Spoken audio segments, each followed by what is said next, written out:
Et dono la benvinguda a la Sénia, un poble que, tot i que està només a 20 minuts del meu, m'ha sorprès moltíssim. Farem una ruta pel nucli antic de la vila, visitarem un camp d'aviació de la Guerra Civil i avions militars de l'època espectaculars i gaudirem d'un entorn natural increïble amb senderes al voltant del poble que tenen un punt en comú, el riu Sénia, la seva artèria vertebral, històrica, patrimonial, industrial... De veritat que això s'ha de veure. Al final del vídeo em donaràs la raó. Som-hi!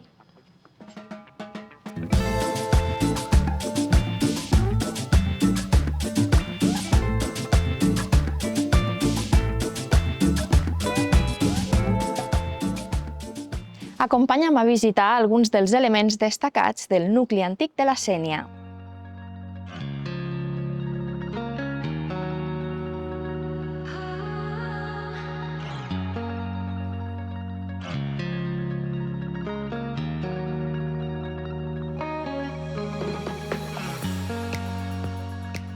La terrassa és el gran balcó de la Sénia, un mirador amb una vista preciosa a la vall del riu Sénia, frontera administrativa entre Catalunya i el País Valencià, però no real, perquè a banda i banda del riu compartim el mateix parlar, el tortosí, i la mateixa manera de viure. Ens separen només uns metres. Per això a la Sénia sentiràs dir que som terres de cruïlla.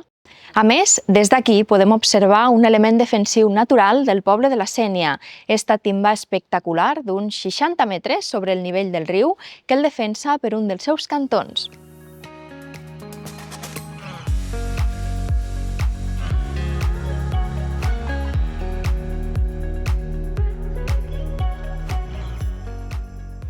I just a sota de la terrassa hi ha un dels 4 safarejos públics que es conserven a la Sénia, testimoni de la seva eficient xarxa hidràulica. Este safareig es va construir per oferir un lloc cèntric on es pogués rentar la roba i a veure els animals. A més, servia com a punt de trobada per compartir històries i fer safareig, mai millor dit. Actualment, algunes dones encara hi venen. Per cert, saps que l'aigua d'este safareig sempre està en moviment? Ve de la plaça i va parar al reguer que porta l'aigua al riu.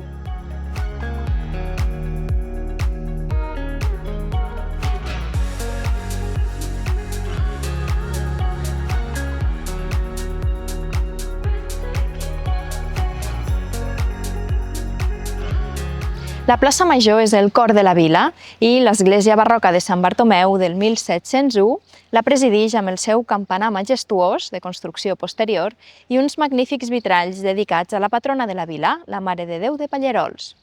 Quan va esclatar la Guerra Civil, el temple es va buidar i se'n va cremar el retaule. Volien eliminar qualsevol element religiós.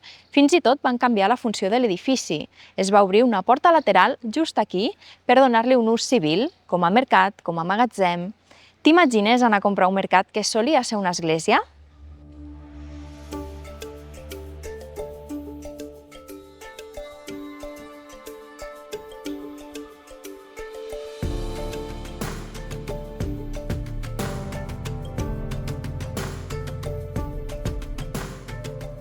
I davant de l'església, també a la plaça Major, tenim la Font Vella del 1833, que va suposar una gran fita. Va portar l'aigua corrent al centre del poble, amb la qual cosa ja no calia baixar al riu a omplir els cànters cada dia. Es podia agafar directament dels brolladors de la font. Recordes el safareig que hem vist fa un moment? L'aigua dels dos punts, entre d'altres, està connectada.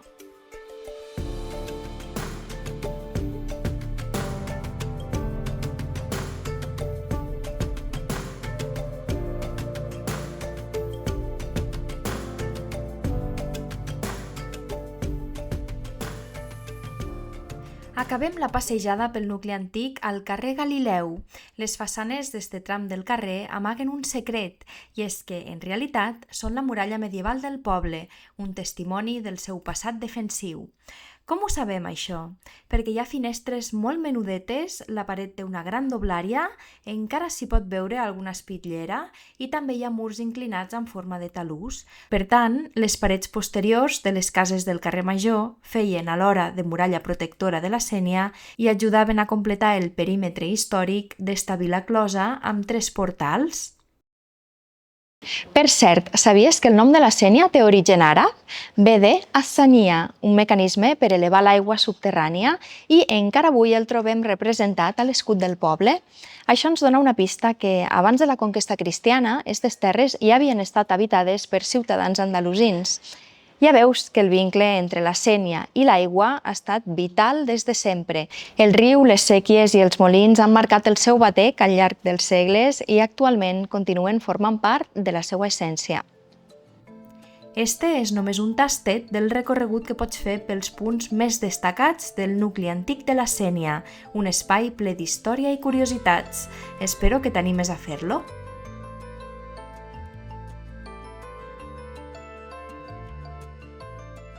I ara sortim del nucli antic per amarar-nos d'història i de natura. Comencem per un lloc molt especial que deixa qualsevol visitant sense paraules. Enmig dels camps d'oliveres de la Sénia s'amaga un tros de la nostra història. Aquí, el setembre de 1937, durant la Guerra Civil, es va establir un aeròdrom que canviaria la història del poble. El govern de la República, que va ser qui ho va decidir, va buscar aquest lloc per diferents factors. Un d'aquests factors era l'equidistància respecte a València, Barcelona, Saragossa i Balears, que això el convertia en un punt estratègic, però dins del context més territorial, aquest lloc va agradar perquè és un lloc pla i perquè té molt bon drenatge, és molt difícil d'inundar. Un aeròdrom que va estar en mans dels dos bàndols, primer dels republicans i després de la Legió Còndor alemanya, i que, evidentment, va tindre un impacte en la població de la Sénia que es va haver d'adaptar a una situació que, en un principi, no els agradava. La voluntat de construir el camp d'aviació va ser el primer impacte gran a nivell col·lectiu, després, evidentment, dels jovens que anaven marxant a la guerra. El que és l'aeròdrom, les pistes, tot, eren també camps d'oliveres i va causar reticència perquè l'oliva era la principal font de subsistència de la comunitat. Tot i això, i per motius de supervivència, el poble es va adaptar a la gestió del camp per part d'uns i dels altres. Tenim gravacions de testimonis i hi havia un en concret que deia guanyava més jo portant aigua als soldats en Pobals que no mon pare treballant tot el dia. O les noies del poble que venien a l'aeròdrom a cuinar, a netejar i d'esta manera se guanyaven la vida. Una part importantíssima d'este camp d'aviació eren els pilots i entre els d'un exèrcit i l'altre hi havia una gran diferència. I en aquella època s'escollien entre els més intel·ligents dels brigadistes voluntaris republicans, se'ls enviava a la Unió Soviètica a fer un curs bastant precari sobre pilotatge, que solia durar uns 3 mesos, i després ja els enviaven aquí, al país, per a fer les pràctiques damunt dels avions i, a més, en situació de guerra real, no? Quan van vindre aquests avions aquí, primer els operaven els russos, però immediatament ja van agafar el relleu els espanyols. Els que aguantaven, diríem, la força eren uns pilots joves formats a Rússia i pilots que eren molt jovens, de 9-20 anys. Ara vos faig un petit salt al temps, no? I és quan aquí arriba la Legió Còndor. La veritat que hi ha bastant de canvi d'un tipus d'exèrcit a l'altre. La Legió Còndor era molt més disciplinada, molt més professional, eren un exèrcit ben format. Quan arriben aquí, el primer que fan és que blinden el camp d'aviació, col·loquen canons antiaeris per tot el perímetre per intentar evitar els atacs aeris per part dels republicans. A més, pinten la casa de colors blaus, verds i marrons per camuflar-la al paisatge. Per a ells era important perquè aquí dins guardaven tot el que era el material considerat top secret i havien d'evitar sempre que aquí pogués caure una bomba. I després la Legió Còndor, una de les coses que també fa és que comencen a portar les seues armes, com són estos avions que coneixem com Stuka, que són uns bombarders alemanys. Són avions que se podrien considerar avui en dia els premissils. Parlem de l'altra peça clau, els avions. Pel camp d'aviació de la Sénia en van passar de tota mena. Van passar tots, tots. Pensem que en l'època de la República els dos més importants va ser el que teníem aquí, el Policarpo F-16 i el bombarder. el bombarder Tupolev, que eren els que d'alguna manera feien la faena.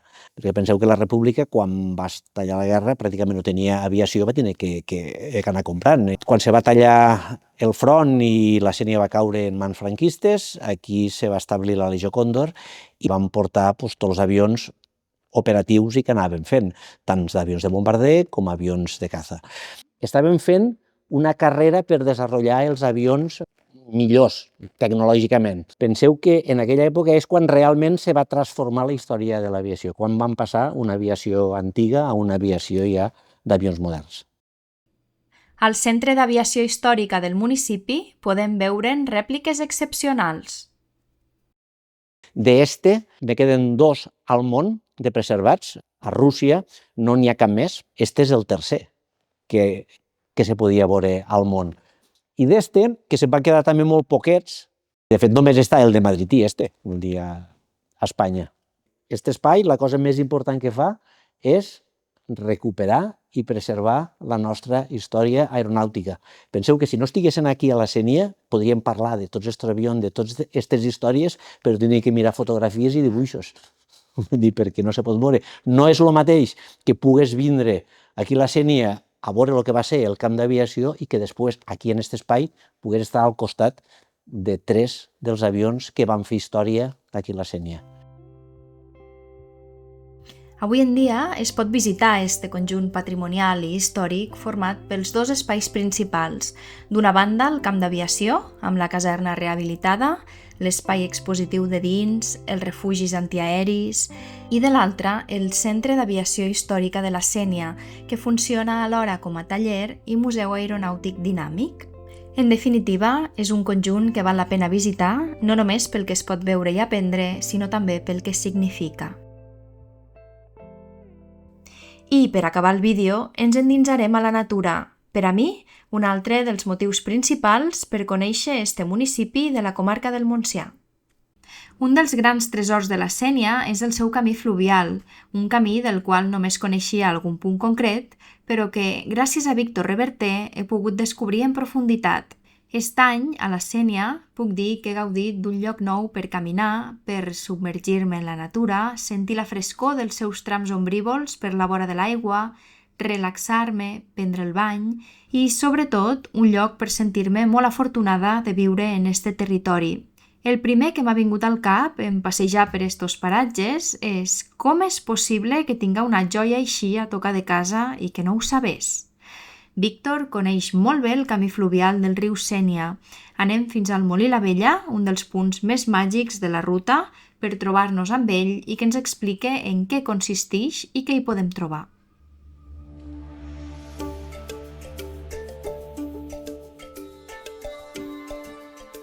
El camí fluvial ha sigut un treball des de fa molts d'anys i és una descoberta de l'entorn natural més proper al poble de la Sénia.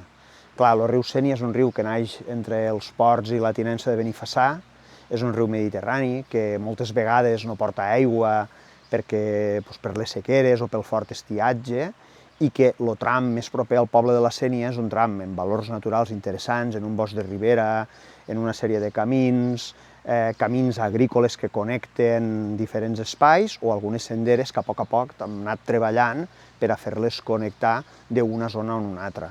Llavors és una bona manera de conèixer un riu mediterrani, de conèixer el seu entorn natural i unes zones que tenen un valor igual natural com també patrimonial, per la gran importància de tots els elements que hi han lligats a l'aprofitament de les aigües, siguen molins fariners, fàbriques de paper, centrals hidroelèctriques, séquies, peixeres.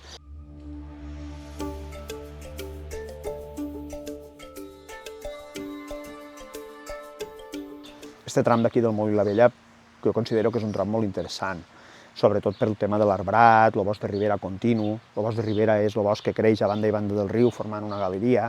Este tram d'aquí és un lloc molt visitat per la gent, la zona d'aquí del Pont Penjant. Després hi ha racons que l'accessibilitat és més difícil i al mateix temps que no cal accedir a tot arreu. Estos punts que el camí va molt tapat, va molt cobert, vas molt encaixonat per dintre del camí, jo els trobo molt interessants també, perquè realment només cal vindre un dia de matí, escoltar la quantitat d'ocells que se senten aquí, el soroll de l'aigua, observar la quantitat d'insectes que es veuen, mirar damunt de l'aigua, els sabaters, algun macroinvertebrat, les libèl·lules, són racons que tenen el seu interès, i també aprofitar, no, per dir que tot això també és un espai fràgil, és un riu mediterrani, que a vegades no porta molta aigua, i que també els usuaris han de ser conscients d'aquest respecte cap a aquest medi.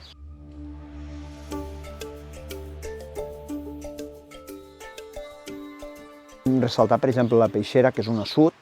Nosaltres els assuts, a les preses que es fiquen al mig del riu, nosaltres aquí els anomenem peixeres, i està construïda al mig del riu i té al seu costat esquerre una séquia que deriva l'aigua que baixa fins aquí al Mol Vilavella. Vull dir que encara aprofitem aquestes antigues preses, les aprofitem per a derivar l'aigua a lo que serien les séquies o canals de reg de l'Horta de la Sénia. I ara agafem el cotxe per anar a una altra part del camí fluvial del Toll dels Arenals a la Font de Sant Pere.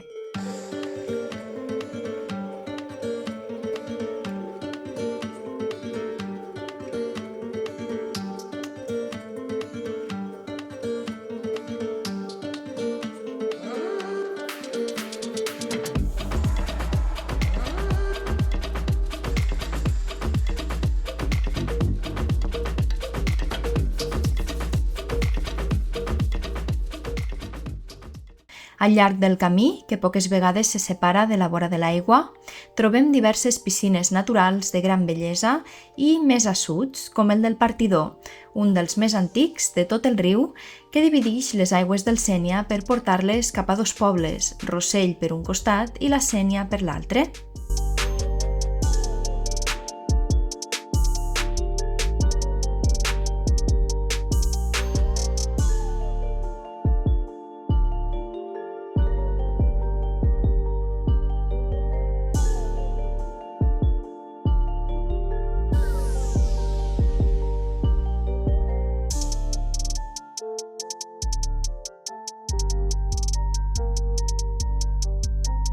El punt final del recorregut és la Font de Sant Pere.